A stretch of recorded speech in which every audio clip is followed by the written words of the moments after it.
Desde março desse ano, a UFO tem o LAPEX, Laboratório de Pesquisa e Extensão em Epidemiologia, com foco em dados estatísticos na área da saúde.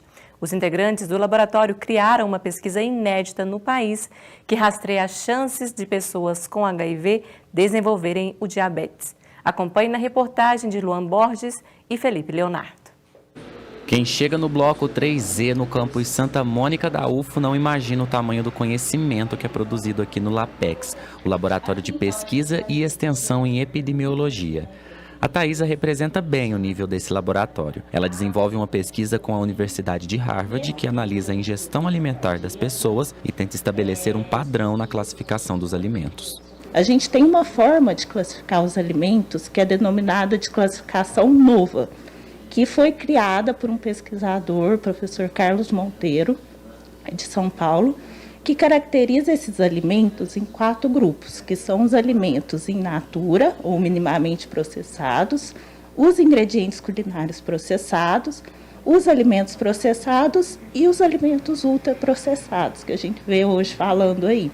E essa classificação ela é muito importante, tanto é que ela foi utilizada para embasar a criação do Guia Alimentar para a população brasileira. Então, na nossa pesquisa, a gente vai pegar esses dados de ingestão alimentar, que foram coletados lá nos Estados Unidos, e classificar esses alimentos dentro desses 4 grupos. E a nossa intenção, então, é descrever o passo a passo, então, todas as nossas decisões, por que a gente decidiu colocar cada alimento em cada grupo. A Giovana também é estudante do curso de nutrição e, por meio do LAPEX, faz uma pesquisa sobre o consumo de alimentos ultraprocessados, como bolachas recheadas e salgadinhos. A gente vai avaliar como o consumo, o aumento desse consumo de alimentos ultraprocessados, ele pode contribuir para o aparecimento de doenças crônicas, que são o diabetes, é uma delas, e como ele pode trazer consequências na vida, principalmente das pessoas que têm HIV.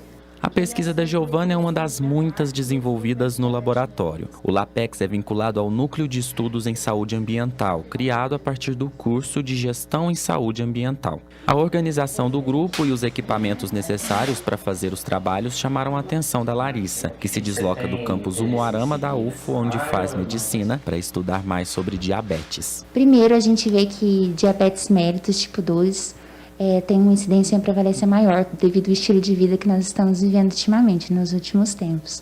Alimentação, o sedentarismo e etc. Então, e outra coisa é a população, né, porque nosso estudo principal trabalha com a população que convive com HIV. E essa população muitas vezes é negligenciada dentro da pesquisa, dentro da própria graduação, dentro do ambiente das políticas públicas. Então, isso me chamou muita atenção, para a gente dar devida atenção para essa população que necessita. Grupo de estudos, levantamento e processamento de dados são algumas das atividades desenvolvidas aqui no laboratório. Inclusive foi daqui que saiu a pesquisa que identifica em pessoas com HIV a propensão de desenvolver diabetes. E isso é feito por meio de informações sobre os hábitos de saúde e de vida coletadas nas entrevistas presenciais com pessoas que convivem com HIV, o vírus causador da AIDS. As pessoas que vão saber a probabilidade de desenvolver diabetes tipo 2 serão orientadas sobre onde podem buscar atendimento. A participação do público-alvo é voluntária, por isso divulgar o estudo para chamar a atenção dessas pessoas é importante, um trabalho que o Igor está envolvido. Inicialmente, aqui no laboratório LAPEX, a gente mapeou as unidades de saúde daqui de Uberlândia, então inclui unidades básicas de saúde, as unidades de atendimento integrado, que são nossas UAIs, os programas de saúde da família. A gente mapeou, entrou em contato com os serviços, pedindo autorização, e agora a gente está na parte de ir até lá, de conhecer o serviço e deixar os panfletos e os cartazes nessas unidades, para garantir uma melhor forma de retorno para a comunidade. Esse tipo de pesquisa vem na direção de um dado que mostra o crescimento da diabetes tipo 2, uma doença crônica que afeta a forma como o corpo processa o açúcar no sangue. O índice de diabéticos saltou de 5% para 7,7% nos últimos 2 anos. São mais de 12 milhões de brasileiros com a diabetes tipo 2. De olho nessa realidade, a ideia, segundo o estudante, também é compartilhar todo o conhecimento do estudo para deixar as pessoas mais bem informadas. E para falar mais sobre essa pesquisa e também da prevenção da diabetes, conversamos aqui no estúdio com Sinara Rossato Laurini, ela que é coordenadora do Laboratório de Pesquisa e Extensão em Epidemiologia da UFO. Boa noite, seja bem-vinda. Boa noite, obrigada. Vamos falar então os detalhes dessa pesquisa, como tudo começou e como que funciona, né, com os detalhes técnicos mesmo, para a gente aprender. Bom, vamos lá. Então, a gente começou a estudar o diabetes na população em geral. E conforme o tratamento antirretroviral começa na população brasileira, assim como no restante do mundo, a prevenir o óbito pelo HIV e prolongar a vida das pessoas, começa a se observar que diabetes, assim como outras doenças, doença cardiovascular, hipertensão, entre outras doenças crônicas, também passam a aparecer com muito mais frequência nas pessoas que vivem com HIV. E isso gerou várias perguntas, que algumas já foram respondidas no passado, outras a gente ainda está tentando responder.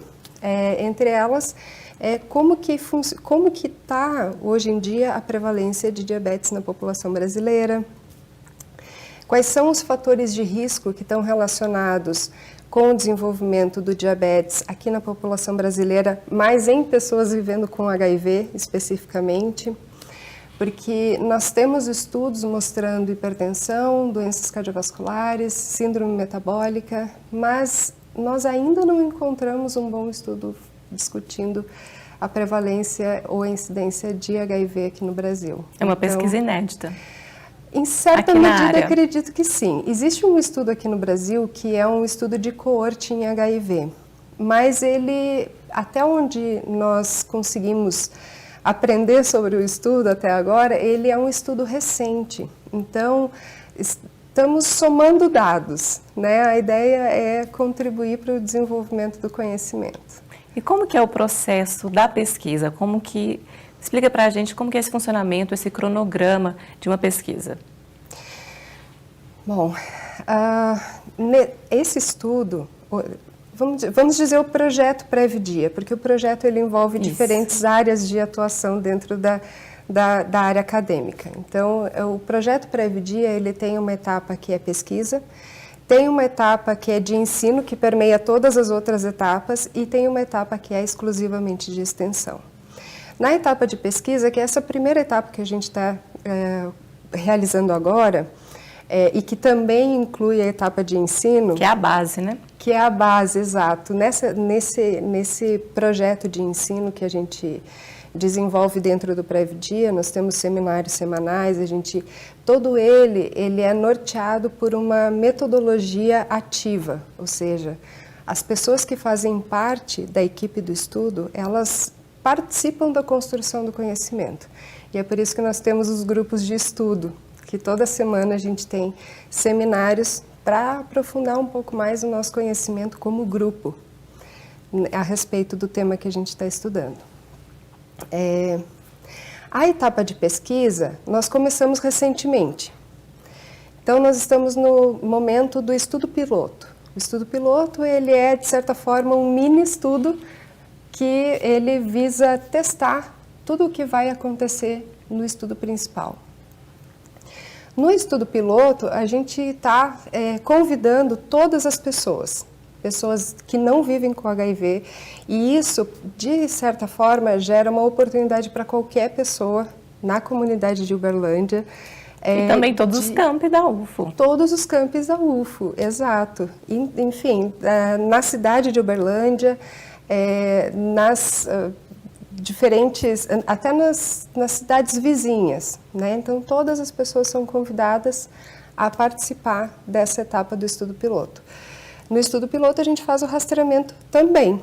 A gente só não inclui questões relacionadas ao HIV, porque o estudo piloto ele inclui todas as pessoas, né? Então, é um rastreamento geral. É um rastreamento geral, que gera uma oportunidade de as pessoas terem aquele alerta. Você tem ou não um risco de desenvolver diabetes nos próximos 10 anos. 10 anos, né?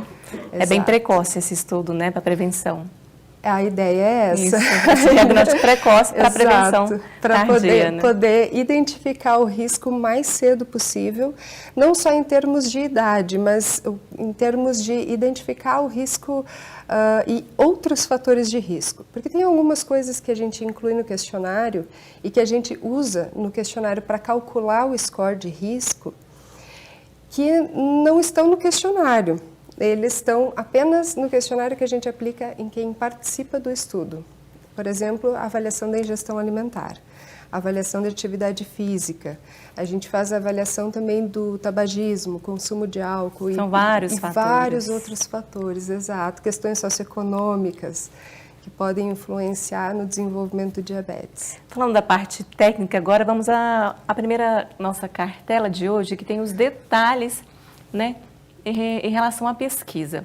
Dentre os principais fatores, né, na pesquisa, tem o diabetes, a deficiência da insulina do tipo 1 e o tipo 2, maior quantidade de glicose no sangue. São as mais famosas, né, os dois tipos mais famosos da diabetes. E por que foi escolhido o tipo 2? O diabetes do tipo 2, ele acontece por causa de alguns fatores de risco, que eu posso comentar um pouco mais sobre eles daqui a pouco, mas eles acontecem numa idade um pouco mais avançada. E no caso das pessoas vivendo com HIV, que é o que inspirou a nossa pesquisa, o diabetes ele pode acontecer por causa do processo, ser desencadeado por causa do processo inflamatório que as pessoas vivendo e convivendo com HIV têm, né, devido à infecção pelo vírus. Além disso, o próprio tratamento antirretroviral também pode contribuir para alterações metabólicas, como, por exemplo, lipodistrofias, né, que também estão relacionados com o desenvolvimento de síndrome metabólica e outras doenças crônicas. São vários os tipos da diabetes, então estão focados Sim, nesse do tipo 2. Nós estamos focados no tipo 2. Diabetes gestacional, diabetes do tipo 1, nós não vamos incluir no estudo, porque eles fogem um pouco do nosso alcance no sentido de grupo de pergunta de pesquisa, vamos dizer assim, e de prevenção, né? Vamos ao próximo item, então. Risco de desenvolver diabetes do tipo 2. Essa é uma tabela que vocês usam para calcular, né? Explica para a gente como que ela funciona. Essa tabela, ela é baseada nas perguntas que nós fazemos durante a entrevista. Então, a gente pergunta coisas como idade, índice de massa corporal, qual é a circunferência da cintura, se as pessoas usam medicamento para hipertensão, se as pessoas comem frutas e verduras todos os dias, se elas praticam atividade física por mais de 30 minutos por dia. E, dependendo da resposta, essa pessoa ela é atribuída uma pontuação. Quanto maior o risco de desenvolver diabetes, maior a pontuação. Então, por exemplo, se a pessoa tem mais do que 45 anos, ela vai receber 4 pontos. E assim por diante. Cada uma das questões tem uma pontuação. No final, a gente soma todas elas e chega a esse resultado final. E o resultado ele significa que, quando a pontuação é menor do que 7 pontos, isso indica um risco baixo para desenvolver diabetes. Ou seja, 1 a cada 100 pessoas vai desenvolver diabetes nos próximos 10 anos. Quando ela tem uma pontuação maior do que 20, isso significa que 1 a cada 2 pessoas vai desenvolver diabetes nos próximos 10 anos. Então, a gente, de acordo com o Ministério da Saúde, quando passa de 15 pontos, a gente já recomenda que as pessoas façam um teste de glicose para fazer o diagnóstico, porque esse teste, ele é um teste de rastreamento. A gente rastreia a probabilidade de desenvolver diabetes, mas ele não é exatamente um diagnóstico. Então, passou de 15 pontos, a gente recomenda fazer o teste de diagnóstico. Alerta, atenção. É um alerta máximo. Vamos ao próximo, então. Próximo item de fator de risco para diabetes. A faixa etária. Exato. As crianças também, né? Tem crianças, há idosos. Sim, mas no caso das crianças, o diabetes do tipo 1 é o mais frequente. No nosso estudo, a gente está considerando pessoas acima de 20 anos de idade. O questionário FINDRISC, ele foi desenvolvido na Finlândia. E quando ele foi desenvolvido, ele incluiu pessoas acima de 35 anos de idade. Nós estamos incluindo pessoas um pouquinho mais jovens para poder monitorar e acompanhar o desenvolvimento, a evolução da doença, né, no futuro. Então, mas o que os estudos têm mostrado é que com o passar da idade aumenta o risco do desenvolvimento de diabetes, assim como no caso da maioria das doenças crônicas. E tem um estudo na Holanda que avaliou o desenvolvimento de diabetes e de outros marcadores bioquímicos em pessoas vivendo com HIV, em comparação àquelas que não viviam com HIV. E eles observaram que naquela população parecia que o avançar da idade era o que estava relacionado com o desenvolvimento do diabetes e não o fato de ter HIV ou de fazer o tratamento antirretroviral. No entanto, os marcadores bioquímicos para diabetes, eles estavam mais altos em pessoas mais jovens. Ou seja, durante os nossos estudos, a gente pensou que, muito provavelmente, também a discussão do artigo, eles ressaltam essa questão. Muito provavelmente, o cuidado à saúde leva as pessoas a modificações no estilo de vida que ajudam a prevenir o desenvolvimento de diabetes assim que o diagnóstico é feito. São muitos fatores. Então, para quem quer participar, fazer esse favor de participar também dessa pesquisa, né? Como fazer, aonde encontra os dados. Nós temos aqui o Instagram, que é o instagram.com/prevdia_UD. Por lá tem mais informações também sobre a pesquisa, né? Mas explica para a gente quem pode participar e como fazer. Como nós temos os dois braços do estudo, temos o estudo piloto e o estudo principal, quem não tem HIV e gostaria de conhecer qual é o risco de desenvolver diabetes ao longo da vida, nos próximos 10 anos, pode participar, vai ser muito bem-vindo. Nós estamos acolhendo todo mundo, porque é importante para todo mundo conhecer esse risco, né? E poder intervir, prevenir o desenvolvimento da doença. E o nosso estudo principal é voltado para as pessoas vivendo com HIV. E a essas pessoas a gente faz um pedido muito especial que entrem em contato conosco, pode ser através do Instagram, mas nós também temos telefones de contato que a gente pode deixar no final, né? Onde as pessoas podem entrar em contato e nós vamos receber todo mundo com o maior carinho. Mas quem pode fazer não precisa estar com HIV, isso tem que deixar bem claro. Exato. Todo mundo pode participar para fazer parte, né, do projeto. Todo mundo pode participar.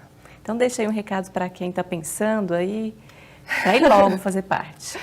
Vamos lá, pessoas, participem, vai ser um projeto, né? É um projeto muito interessante. Inédito para a gente. O projeto Previdia, ele tem, a intenção dele é ter um alcance muito maior do que só um projeto acadêmico. A gente, num segundo momento, nós temos a intenção de desenvolver junto com a comunidade, junto com as pessoas que vivem com HIV, conhecer a realidade das pessoas que vivem com HIV e entender como desenvolver uma intervenção eficaz para poder prevenir o diabetes, né? Porque a gente conhece já algumas estratégias de intervenção, que é o aconselhamento, mas a gente precisa saber se ele realmente pode ser eficaz em pessoas vivendo com HIV. Então, a extensão desse projeto, que é uma parte que a gente trata com muito carinho também, visa, junto com a comunidade, desenvolver essa intervenção e implementar através da Universidade Federal de Uberlândia. A gente tem contado com o apoio do Instituto de Geografia, do PROEX, e também a gente tem projetos de ensino com os quais a gente está contando com o apoio. Então, eu convido todos a participar. Tá certo, muito obrigada pela entrevista e parabéns pela iniciativa. Obrigada. Uma boa noite. Boa noite.